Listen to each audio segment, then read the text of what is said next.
ألم تر كيف فعل ربك بأصحاب الفيل؟ ابرہا کے لشکر کا واقعہ اسلامی تاریخ کا ایک سچا اور معروف واقعہ ہے جو قرآن مجید کی سورۃ الفیل میں ذکر کیا گیا ہے۔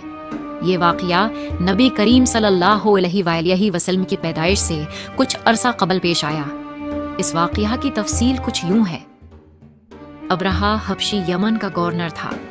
اس نے یمن میں اقتدار سنبھالنے کے بعد دیکھا کہ مکہ شہر میں لوگ خانہ کعبہ کا طواف کیا کرتے تھے۔ یہ خانہ کعبہ اللہ کا گھر ہے۔ ہر سال عرب کے لوگ بڑی عقیدت سے مکہ مکرمہ میں حج کے لیے آتے ہیں، جبکہ اسے یہ بات پسند نہیں آئی کیونکہ وہ چاہتا تھا کہ سب لوگ اس کے شہر آئیں اور اس کے بنائے ہوئے گرجا گھر جس کا نام القلیس تھا اور جو سنہا یمن کا دارالحکومت میں واقع تھا کہ زیارت کریں، نہ کہ ہمارے گرجا گھر کو نظر انداز کرتے ہوئے مکہ جائیں۔ ایک دن وہ غصے میں بولا، یہ کب تک چلے گا؟ میں خانہ کعبہ کو مٹا دوں گا، ایسا گرجا گھر بناؤں گا کہ لوگ ہمیشہ کے لیے ہمارا راستہ اپنائیں گے۔ چنانچہ ابرہا نے ایک بہت بڑا لشکر تیار کیا جس میں بہت سارے ہاتھیوں میں ایک بڑا ہاتھی بھی شامل تھا جس کا نام محمود بتایا جاتا ہے، اور بہت سارے سپاہی اس وقت کے جدید جنگی ہتھیاروں کے ساتھ شامل تھے۔ لشکر مکہ کی طرف بڑھنے لگا۔ دھول اور شور، طاقت کے نشے میں غرق نغارچیوں کے اعلانات۔ ہاتھی محمود سب سے آگے تھا۔ ابرہا کے جنگی لشکر نے راستے میں آنے والے بہت سے قبائل کو شکست دی۔ لوگ بہت ڈر گئے۔ کمزوروں نے ہتھیار ڈال دیے، باقی نے پہاڑوں میں پناہ لے لی۔ وہ چاہتا تھا کہ خانہ کعبہ کو گرا دے۔ ابرہا کا لشکر مکہ کے قریب پہنچا تو اس نے اہل مکہ کے کچھ جانور بھی قبضے میں لے لیے۔ انہی جانوروں میں حضرت عبد المطلب، جو اس وقت قریش کے سردار اور نبی کریم کے دادا تھے، کہ کچھ اونٹ بھی شامل تھے۔ ابرہا کے لشکر نے مکہ کے قریب پڑاؤ ڈالا۔ حضرت عبد المطلب ابرہا کے دربار میں گئے اور اپنے اونٹوں کا مطالبہ کیا۔ ابرہا کو حیرت ہوئی کہ وہ خانہ کعبہ کے دفاع کے بجائے اپنے اونٹوں کی فکر کر رہے ہیں۔ حضرت عبد المطلب نے فرمایا، میں اونٹوں کا مالک ہوں، ان کا حق مانگنے آیا ہوں۔ کعبہ کا مالک اللہ ہے، وہی اس کی حفاظت کرے گا۔ مکہ کے سردار حضرت عبد المطلب نے کہا، ہم اللہ کے گھر کی حفاظت اللہ پر چھوڑتے ہیں۔ ابرہا نے اگلے دن خانہ کعبہ پر حملہ کرنے کا ارادہ کیا۔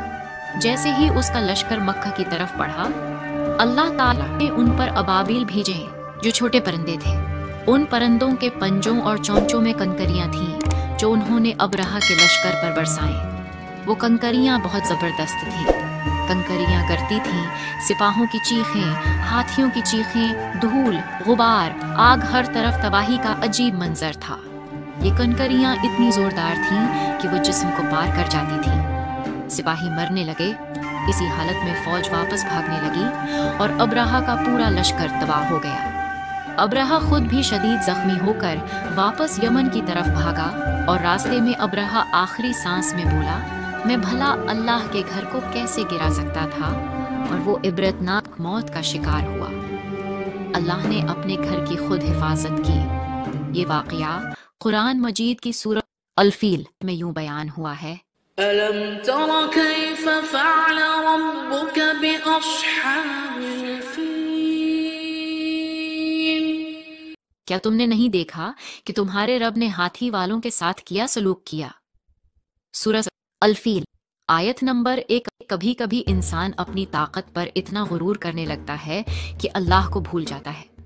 یہ واقعہ اس بات کی نشانی ہے کہ اللہ تعالیٰ اپنی عبادت گاہوں اور مقدس مقامات کی حفاظت خود فرماتا ہے۔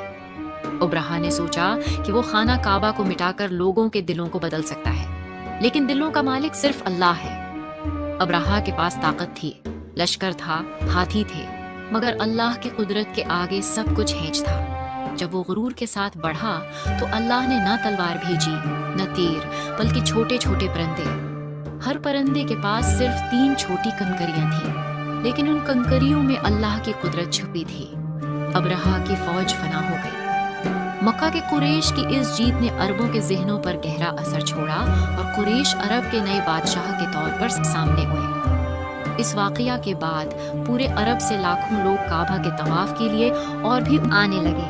اور مکہ میں ہر سال عظیم وشان میلہ سجنے لگا۔ اس سال کو عام الفیل ہاتھی کا سال کہا جانے لگا۔ مکہ والے بہت زیادہ دولت مند ہونے لگے، لیکن اسی سال اچانک ایران کے ایک سب سے بڑے ٹیمپل میں جو آگ سالوں سے جل رہی تھی وہ بجھ گئی، اور اسی دن مکہ میں نبی اکرم صلی اللہ علیہ وآلہ وسلم کی پیدائش ہوئی۔ آئندہ آنے والی دنیا کے لیے سبق رہ گیا کہ اللہ کی نظر میں بیت اللہ کوئی معمولی چیز نہیں ہے، اور اللہ کچھ کرنے میں اسباب کا محتاج بھی نہیں ہے، وہ ہر چیز پر قادر ہے۔ بے شک جو اللہ پر بھروسہ کرتا ہے وہ کبھی کمزور نہیں ہوتا، اور جو اللہ سے ٹکر لیتا ہے وہ کبھی کامیاب نہیں ہو سکتا۔ اگر آپ کو یہ کہانی پسند آئی ہو تو ویڈیو کو لائک کریں، چینل کو سبسکرائب کریں اور اپنے دوستوں کے ساتھ ضرور شیئر کریں۔ آپ کی ایک شیئر کسی کے دل کو چھو سکتی ہے، کسی کو اللہ پر بھروسہ کرنا سکھا سکتی ہے۔ ہماری کہانیوں میں ایمان، سبق اور جذبات کی روشنی ہے، تو ہمارے ساتھ جڑے رہیں تاکہ ہم سب ماضی کی روشنی میں حال کو بہتر بنا سکیں۔ آپ کا ساتھ ہمارے لیے قیمتی ہے، شکریہ دل سے۔